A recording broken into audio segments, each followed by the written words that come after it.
Okay, hello there. So today we're going to talk about clustering. So for the last 2 weeks, we've looked at interaction and dashboards, which allows the user to examine and monitor the data on their own. And for the last 2 weeks, we're going back a bit to core techniques, but we're going to look at the ideas of essentially how to handle a very large data set, whether it's large in terms of the number of variables or large in terms of just the number of data. So we'll look at this lecture will be about clustering. Next one will be about dimension reduction. And these are really crucial techniques for large-scale data-intensive applications. We're going to use a number of visualization techniques we've already met. So things like scatter plots, line plots, box plots, histograms, and radar plots. So all things that you're familiar with. And one new one, a 3D scatter plot. Okay, and so what is clustering?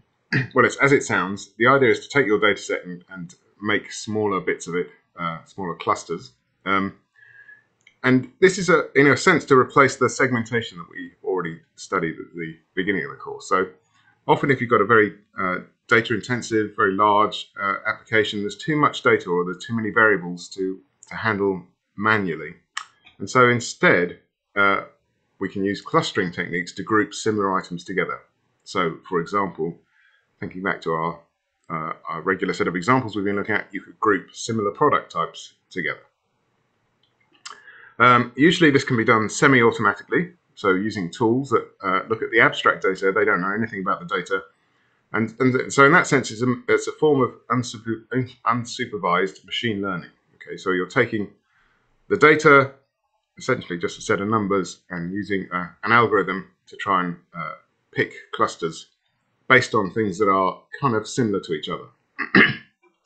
There's lots of ways of doing it. The most popular ones are things like hierarchical clustering, DB-scan, and k-means. And all of these and lots more are available in the scikit-learn library that you can import into Python. So if you're working on your home machine, you'll need to install this, pip install sklearn, or whatever you use to install packages. And there's a whole page about that on the just down here about the clustering modules that are available inside scikit-learn. Okay, I'm going to finish this introductory video there, and then we'll look at the actual technique of k-means clustering and what that does.